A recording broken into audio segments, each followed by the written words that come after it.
یاد رکھو کہ طاقت سے ہو سکتا ہے. حکیم وہ اپنی طاقت استعمال کرنا چاہتا ہے، وہ غالب حکمت والا جو فیصلہ کرتا ہے اس کو پورا کرتا ہے. انہ عزیز حکیم، بلا شبہ وہ غالب، طاقت والا اور غالب حکمت والا ہے. چھٹی اور آخری بات آج کے اس رکوع میں ڈائریکٹ نبی مہربان محمد کریم صلی اللہ علیہ وسلم کو خطاب کر کے اللہ نے فرمایا، یا ایھا النبی، اے میرے پیارے نبی، میرے پیارے نبی محمد کریم صلی اللہ علیہ وسلم، حسبک اللہ، تمہیں کسی قسم کی فکر کی ضرورت نہیں، اللہ تمہارے ساتھ ہے، اللہ تمہارے ساتھ ہے. حسبک اللہ، اللہ تمہارے ساتھ ہے، اللہ تمہیں کافی ہے، اللہ کے ہوتے ہوئے کسی دوسرے کی طرف دیکھنے کی ضرورت بھی نہیں ہے. حسبک اللہ، اللہ ہی کافی ہے تمہارے لیے. ومن اتبعک من المؤمنین، ایمان والوں کو بھی بتا دو، ایمان والوں کو بھی بتا دو کہ تمہارے ساتھ ہے. قیامت تک رہتی دنیا تک ہر ایمان والے کا یہ ایمان ہونا چاہیے، ومن اتبعک من المؤمنین، محمد رسول اللہ کی اتباع کرنے والا جو ایمان والا ہے اس کے لیے اس کا رب کافی ہے، اس کے لیے اس کا رب کافی ہے، اللہ کافی ہے. سبحان اللہ و بحمدہ، سبحان اللہ العظیم و بحمدہ استغفر. حضرات، یہ آیات تھی 10ویں پارے میں، سورہ انفال کی آیات تھی، اور یہ 10ویں پارے کا چوتھا رکوع تھا جو پورا رکوع میں نے تلاوت کیا ہے. میں بہنوں کو بھی درخواست کروں گا کہ وہ اس رکوع کو 10ویں پارے کے چوتھے رکوع کو گھر میں جا کے ضرور مطالعہ کریں.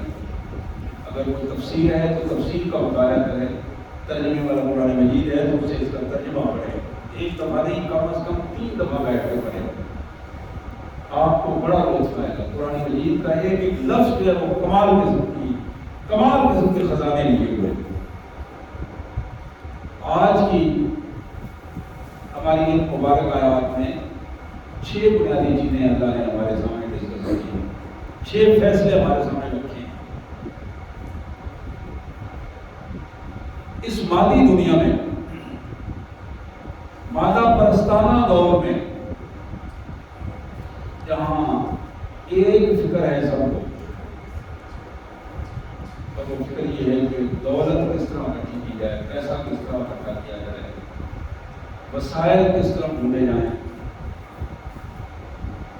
اور نتیجہ یہ ہے کہ ہر گھر کا ہر فرد ان معاملات میں اتنا ڈوب گیا ہے کہ وہ اپنے اللہ تک کو بھول گیا ہے، اللہ کی مہربانیوں سے، اس کی عنایات سے دور ہوتا چلا گیا ہے.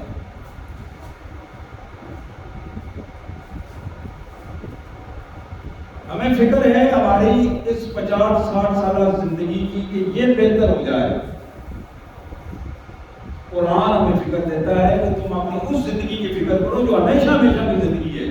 یہ زندگی تو تمہیں اس زندگی کے بنانے کے لیے دی تھی، یہ تو اس لیے دی تھی کہ تم اس زندگی میں رہ کر اس اپنی ہمیشہ ہمیشہ کی زندگی کو محفوظ کر سکو.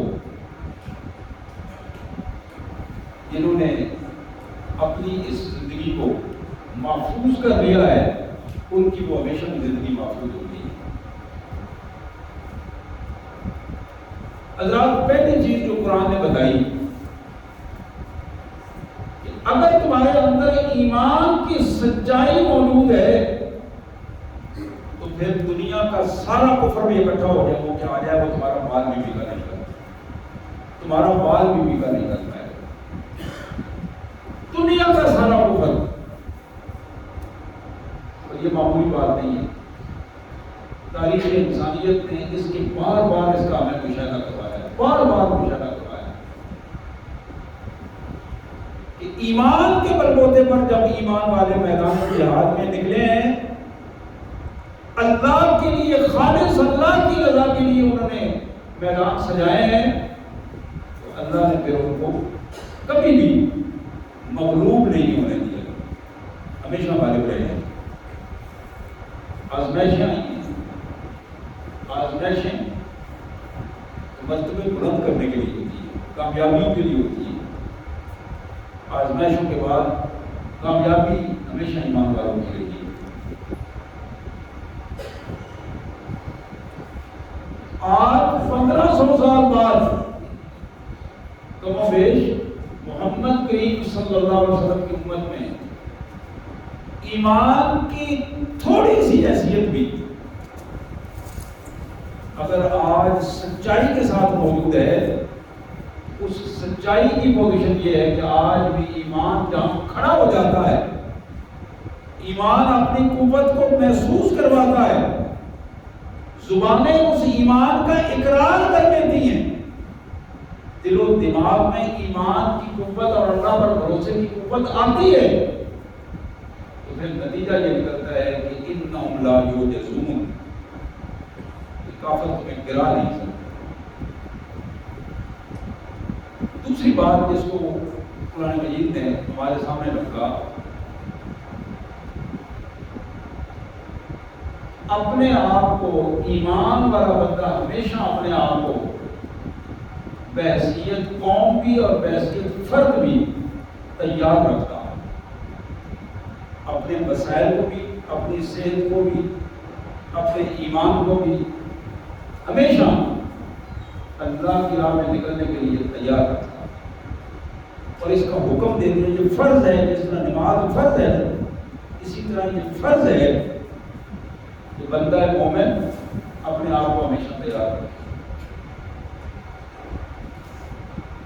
لیکن یہ تیاری فتنہ و فساد کے لیے نہیں، یہ تیاری اپنے گھر میں، اپنے محلے میں، اپنی گلی میں فتنہ و فساد برپا کرنے کے لیے نہیں، یہ تیاری اللہ کے دشمنوں کے لیے، دین کے دشمنوں کے لیے، اور ان کے لیے جو فتنہ و فساد کا موجب بنتے ہیں، ان کے راستے میں رکاوٹ ڈالنے کے لیے۔ اب یہ تیاری دو طرح سے ہے، قرآن نے جس تیاری کا حکم دیا وَأَعِدُّوا لَهُمْ مَا اسْتَطَعْتُم مِّن قُوَّةٍ، دو طرح سے ہے، ایک ہے نظریاتی تیاری اور ایک ہے عملی طور پر تیاری۔ جب تک بندہ مومن کا ایمان مضبوط نہیں ہوتا، وہ ہزاروں مسائل کے باوجود بھی کامیابی کا راستہ طے نہیں کرتا۔ کامیابی کا راستہ طے کرنے کے لیے یہ لازم ہے کہ اس کے اندر ایمان کی قوت موجود ہو، اور یہ بات بالکل حقیقت ہے۔ ایک ایمان والا فرد، قرآن مجید نے یہ ہمیں بتایا ہے، ایک ایمان والا فرد بعض اوقات اس کا ایمان اتنا طاقتور ہوتا ہے کہ وہ اکیلا 100 آدمی کے مقابلے میں کام کرتا ہے۔ قرآن نے کہا اکیلا 100 آدمی کے مقابلے میں کام کرتا ہے۔ پھر اللہ نے فرمایا الآن خفف اللہ، اب ذرا تمہارا معاملہ ایمان کے بارے میں کمزور ہو گیا ہے، ہم نے اس کی مقدار کم کر دی ہے۔ اب ایک 20 کے مقابلے میں، ایک 10 کے مقابلے میں لے کر برتر ہمیشہ ایمان والا ہی رہے گا، جب تک اس کے اندر ایمان کی سچائی رہے گی۔ یہ نظریاتی تیاری بڑی ضروری ہے کہ ایمان والا بندہ مشرک ہو کر ایمان والا بندہ نہیں ہو سکتا۔ یہ نہیں ہو سکتا کہ وہ دوسروں کے سامنے جھکے بھی، سجدہ ریز بھی ہو اور پھر کہے کہ میرا ایمان بھی ہے، ایمان اس کیفیت کے قابل قبول نہیں ہے۔ تو نظریاتی تیاری سب سے زیادہ ضروری بات ہے، اور نظریاتی تیاری کے لیے یہ بات لازم ہے کہ ہمارا تعلق قرآن مجید سے مضبوط ہے۔ بندہ مومن بندہ مجاہد ہے، یہ نہیں ہے کہ مجاہد الگ ہوتا ہے اور مومن الگ ہوتا ہے۔ قرآن نے جہاد کا جو حقیقی تصور دیا ہے وہ ایمان کا دوسرا نام ہے، ایمان کا دوسرا نام ہے۔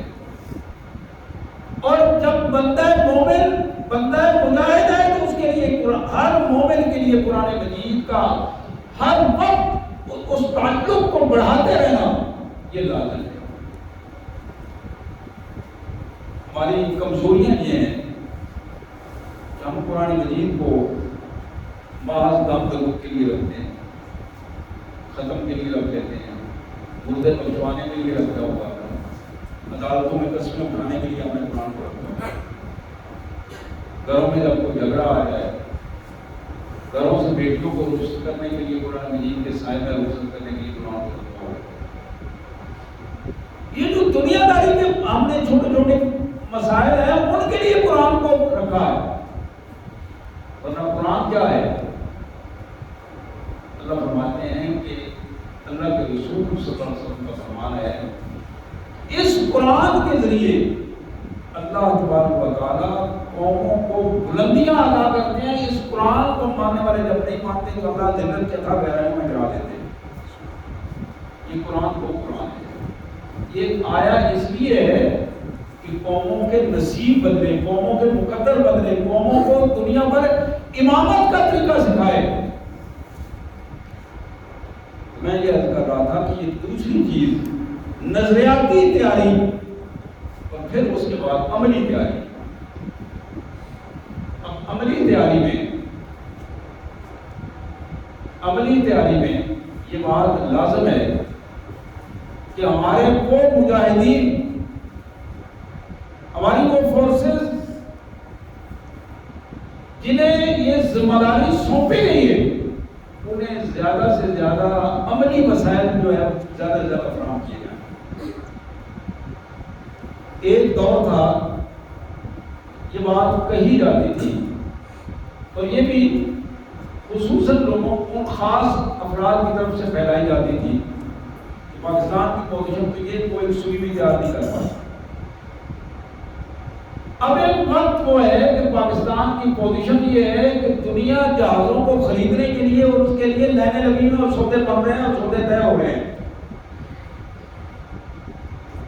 جب بنتا ہے مومن کمزور ایمان کے ساتھ بھی اللہ پر توکل کر کے میدان میں نکل آتا ہے تو اللہ تعالیٰ اس کے لیے آسانیاں پیدا کرتے ہیں۔ تیسری چیز جس کو قرآن مجید نے ہمارے سامنے رکھا کہ 3 قسم کے دشمنوں سے خبردار رہو۔ یہ جو مسائل نظریہ اور مسائل سے تم نے تیاری کرنی ہے، 3 قسم کے دشمن ہیں تمہارے۔ ایک دشمن وہ جو عدو اللہ، جو اللہ کے دشمن ہے، کون ہے؟ مشرک ہیں، یہودی ہیں، عیسائی ہیں، ہندو ہیں۔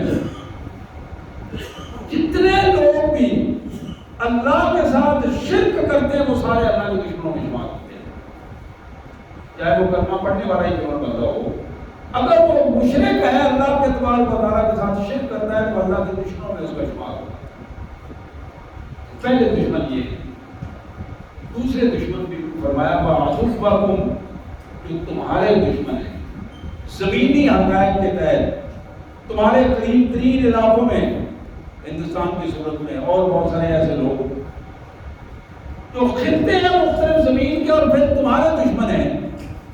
اور تیسرے دشمن بتایا وَآخَرِينَ مِن دُونِهِمْ، ان دونوں کے علاوہ کچھ اور لوگ بھی ہیں جو تمہارے اندر ہیں، منافق ہیں، تمہارے اندر ہیں۔ لا تعلمونہم، تم ان کو نہیں جانتے ہو، اللہ یعلمہم، اللہ ان کو جانتا ہے۔ اس لیے اللہ تمہیں بتا رہا ہے کہ اپنے ارد گرد بھی اپنے ماحول سے بتا رہے ہیں۔ حضرات، تیسری چیز جو اللہ نے فرمائی، تمہیں اس دنیا میں ہم نے جو بھیجا ہے خالی ہاتھ بھیجا۔ آج تم بار بار ہاتھ اٹھا کے، نظریں اٹھا کے، گردن اکڑا کے یہ کہتے ہو یہ بھی ہے میری ہے، یہ بھی میری ہے، یہ بھی میری ہے، یہ زمین میری، یہ فیکٹری میری ہے، فلاں فلاں فلاں۔ اللہ تبارک و تعالیٰ نے فرمایا کہ تمہارے پاس کچھ نہیں۔ تمہیں ہمیشہ یاد رہنا چاہیے کہ اس دنیا میں آتے ہوئے تم خالی تھے، تمہارے پاس دو بدن کے تان بدن کے کپڑے بھی موجود نہیں تھے۔ اب اگر جو کچھ ہم نے تمہیں دیا ہے، بار بار قرآن یہ کہتا ہے کہ ہم نے جو تمہیں دیا ہے، اس دیے ہوئے کو تم ہمارے راستے میں خرچ کر کے اگر اپنا مرتبہ بڑھا لو تو اس سے اور بہتر کیا طریقہ کار ہے کہ تو ہم نے تمہیں بتایا ہے. دے بھی ہم رہے ہیں، خرچ بھی ہمارے راستے میں کر رہے ہو، اور تمہارا نام بتا ہے تم اپنے ہاتھوں سے خرچ کر رہے ہو. اللہ فرماتے ہیں وما تنفقوا من شيء في سبيل الله يوفى اليكم واجركم لا تظلمون. محمد کریم صلی اللہ علیہ وسلم نے قرآن مجید میں اس حوالے سے بتایا کہ لوگوں اللہ کی راہ میں جہاد میں جو شخص خرچ کرتا ہے، ایک درہم، ایک دینار، ایک روپیہ، وہ ایک سے بڑھا کر 750 سے زیادہ تک اللہ تعالیٰ اس کا اجر عطا فرماتے ہیں. ایک روپے کو 750 گنا تک بڑھا کے اس سے بھی زیادہ اجر عطا فرماتے ہیں.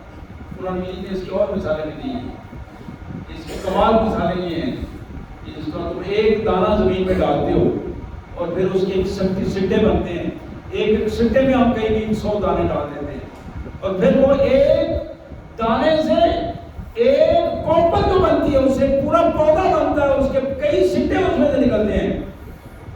اللہ فرماتے ہیں کہ اللہ تعالیٰ اس سے بھی زیادہ جتنا چاہتا ہے، جتنا بندے کا اخلاص ہوتا ہے اتنا زیادہ اللہ تعالیٰ عطا کرتے ہیں.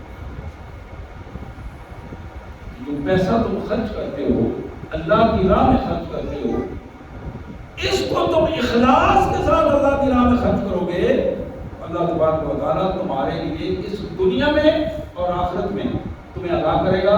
یوفی الیکم وانتم لا تظلمون. ذرہ برابر بھی کمی نہیں ہوگی، زیادہ ملے گا، کم نہیں ملے گا. چوتھی چیز جو میں بتائی گئی وَجَنَهُ لِلسَّلْمِ خَجْنَا عَلَىٰ وَتَوَكَّلْ عَلَى اللَّهِ إِنَّهُ هُوَ السَّمِيعُ الْعَلِيمُ. میدان میں آ کر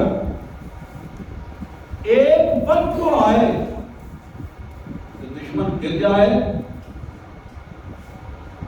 اللہ تمہاری عزت بنا دے، تمہیں تمہارے دشمنوں پر اللہ غالب کر دے، اور وہ درخواست کریں، معذرت کر کے صلح کرنا چاہیں. اللہ فرماتے ہیں کہ تم اپنی شریعت کے قانون کو مد نظر رکھتے ہوئے ان سے صلح کر سکتے ہو، صلح کر سکتے ہو، لیکن ان کی شرائط پر نہیں، شریعت کی شرائط پر صلح کرو گے. اس صلح کرتے ہوئے ایک بڑی بنیادی چیز اللہ نے فرمائی، یاد رکھو وَتَوَكَّلْ عَلَى اللَّهِ. بھروسہ تمہارا، اعتماد تمہارا، توکل سارا کا سارا اللہ وحدہ لا شریک پر. اللہ پر توکل رکھو گے تو مار نہیں کھاؤ گے. جب تمہارے ذہن میں یہ آ گیا کہ صلح کر کو ان سے فلاں فلاں فائدے حاصل ہو جائیں گے، فلاں فلاں تعلقات بن جائیں گے، جب تم دنیاوی معاملات میں آ کر صلح کرنا شروع کرو گے، تعلقات بنانا شروع کرو گے، تو معاملات بگڑ جائیں گے اور تمہارے لیے مسائل پیدا ہو جائیں گے. اس لیے فرمایا توکل علی اللہ، اپنے اللہ پر توکل کرو. جتنا زیادہ اللہ پر اعتماد، توکل اور بھروسہ تمہارا ہوگا، اللہ تبارک و تعالیٰ اتنا زیادہ تمہارے لیے آسانیاں بھی پیدا کر دیں گے اور اس میں برکات بھی پیدا فرما دیں گے.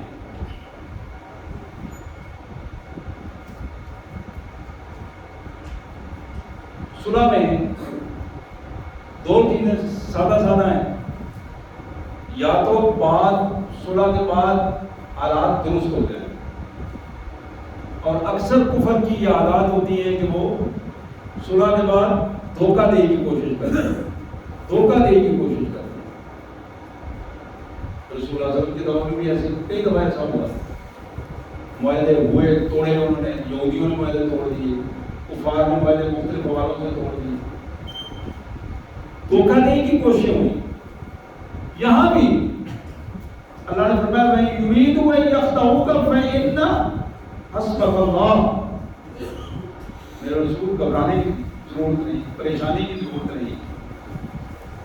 تم اللہ کے اعتماد پر، اللہ کے بھروسے پر تم نے صلح کیے، اور اگر اس میں وہ دھوکہ بھی کر جائیں کسی وقت، حسبک اللہ، اللہ تمہیں کافی ہے، تمہیں پریشانی کی ضرورت نہیں، اللہ تمہیں گرنے نہیں دے گا.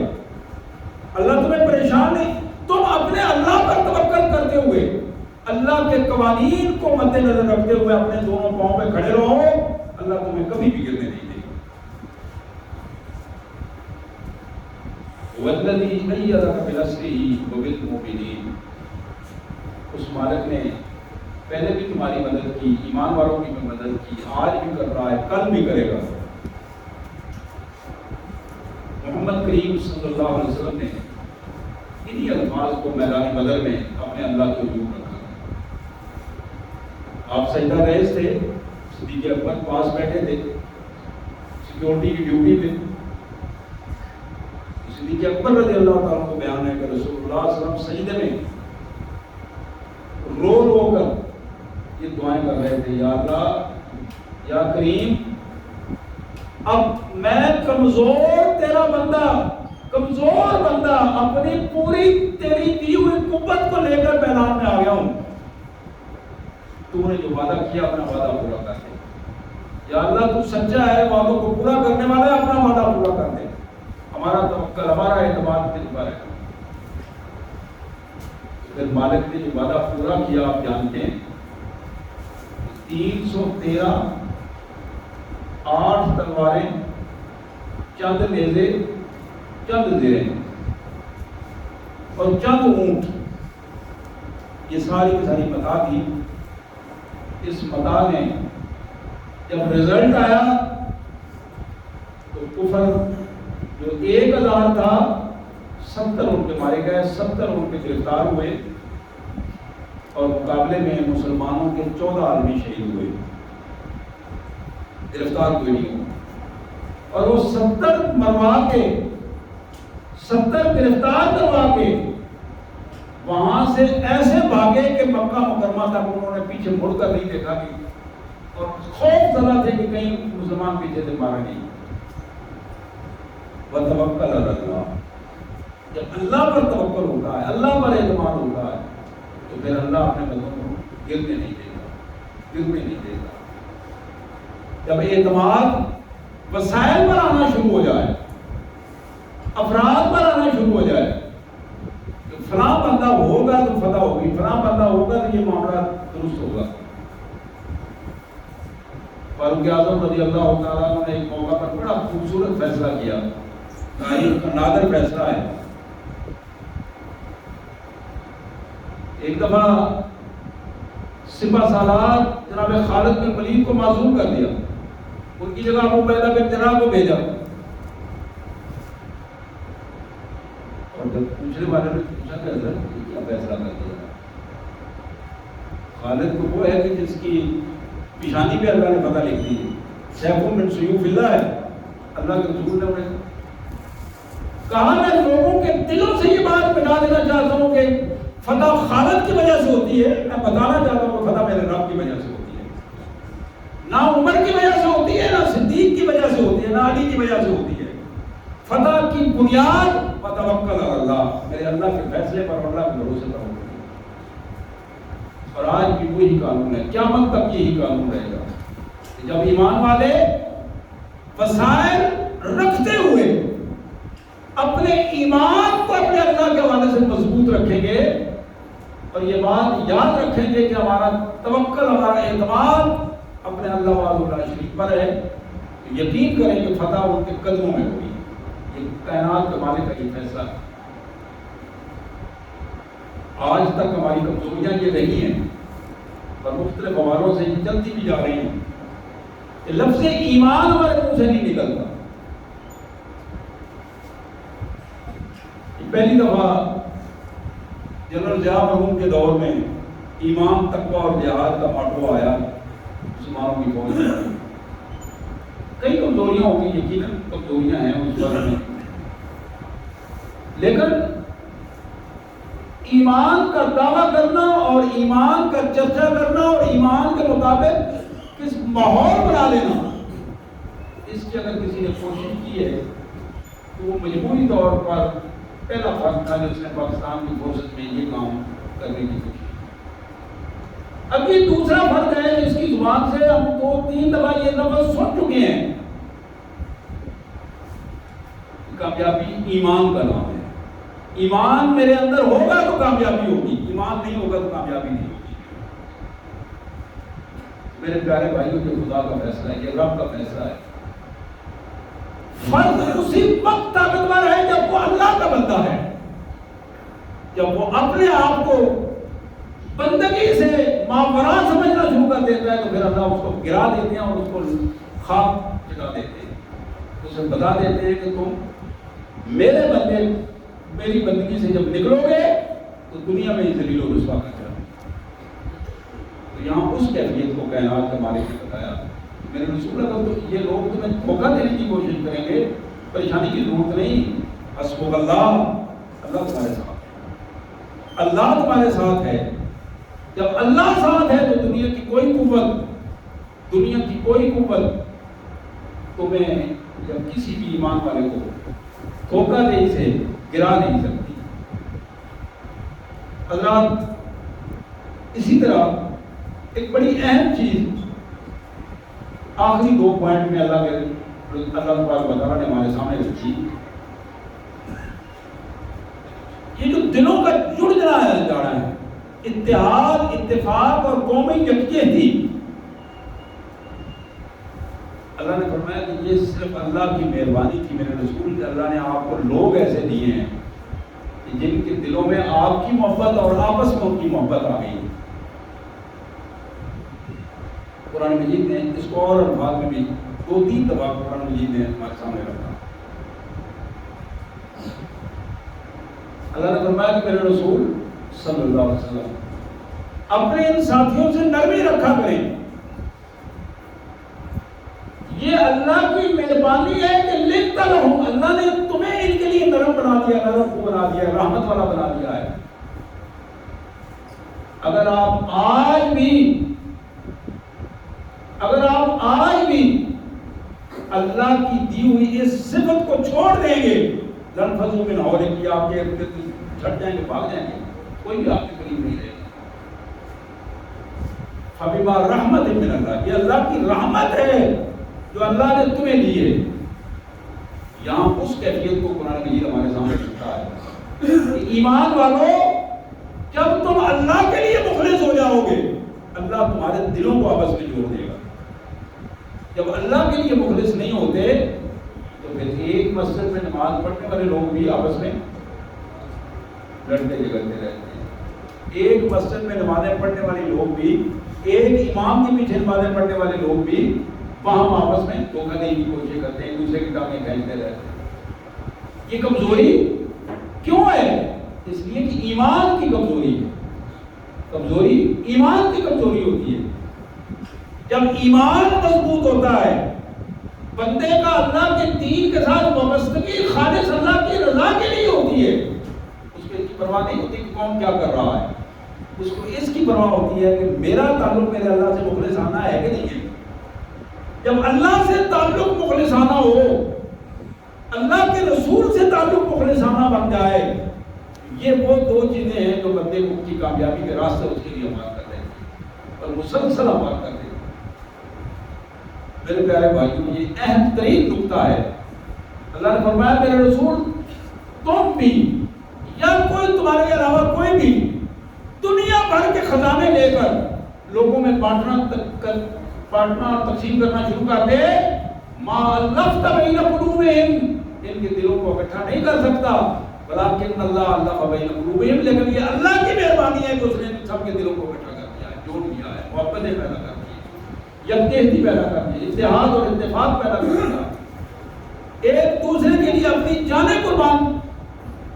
اور وہ واقعہ تو آپ کے بالکل سامنے کئی دفعہ چھوٹی چھوٹی کتابوں میں بھی موجود ہے۔ ایک طرف سے آواز آئی پانی، اس دنیا سے رخصت ہوتے ہوئے اس مجاہد نے جو زخمی مجاہدوں کے ساتھ پڑا تھا آواز دی، تو پانی لانے والے نے جب پانی اسے دیا تو ابھی ہونٹوں سے نہیں لگا تھا کہ دوسرے نے آواز دی، تو اس نے اشارہ کیا یار اس کو پلاؤ، میں مجھے بعد میں پلانا۔ پھر تیسرا، چوتھا، پانچواں، اور جب وہ 5ویں کے پاس پہنچا تو 5واں شہید ہو چکا تھا۔ وہ دوڑ کے آیا اس پہلے کے پاس، وہ پہلا بھی شہید ہو، 5 کے 5 شہید ہو گئے تھے۔ پانی کا قطرہ کسی کے اندر نہیں گیا، وَلَٰكِنَّ اللَّهَ أَلَّفَ بَيْنَ قُلُوبِهِمْ، اللہ نے محبت کا وہ رنگ پیدا کر دیا تھا، اپنی جان پر بھی کھیل کر، اپنی جان پر کھیل کر پانی کا گھونٹ نہیں پیا، لیکن اپنے بھائی کی محبت کو آگے رکھ کر اس کو، میرے بھائیوں یہ قرآن کا فیصلہ ہے۔ اور یہ کس لیے پیدا ہوتی ہے؟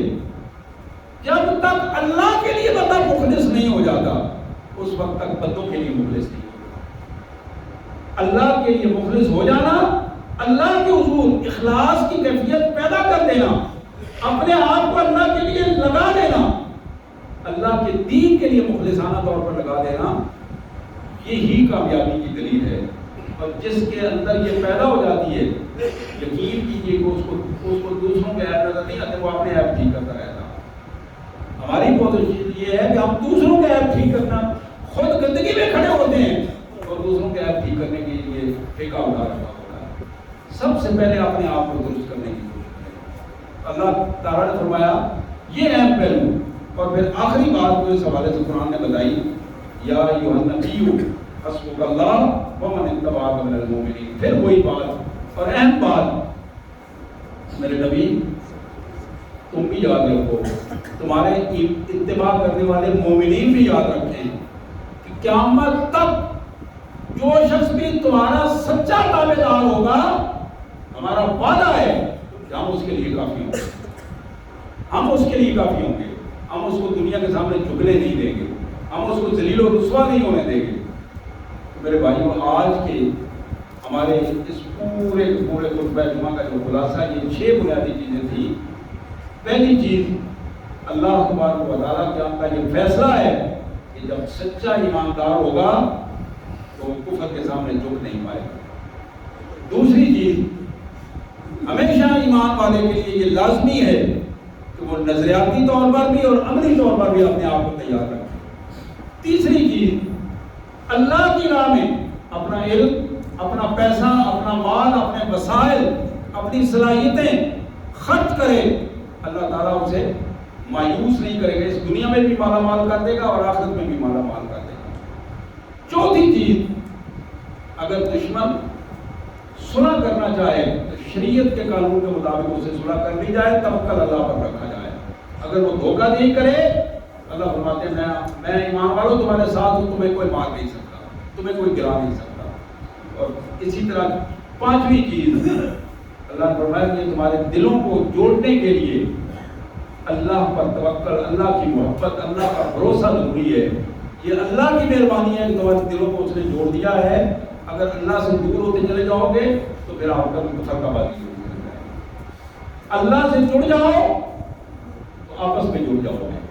اور آخری چیز، یا ایھا النبی حسبک اللہ ومن اتبعک من المؤمنین، کہ میرے نبی ہم تمہارے لیے بھی کافی ہیں اور ایمان والوں کے لیے بھی کافی ہیں۔ قیامت تک آنے والا ہر ایماندار جب وہ ایمان کے ساتھ مضبوط پاؤں پہ کھڑا ہوگا، دنیا کی کوئی قوت اسے ہرا نہیں سکے گی۔ اللہ سے دعا ہے اللہ تعالیٰ ان 6 نکات کو ہمیں سمجھنے اور ان پر عمل کی توفیق عطا فرمائے۔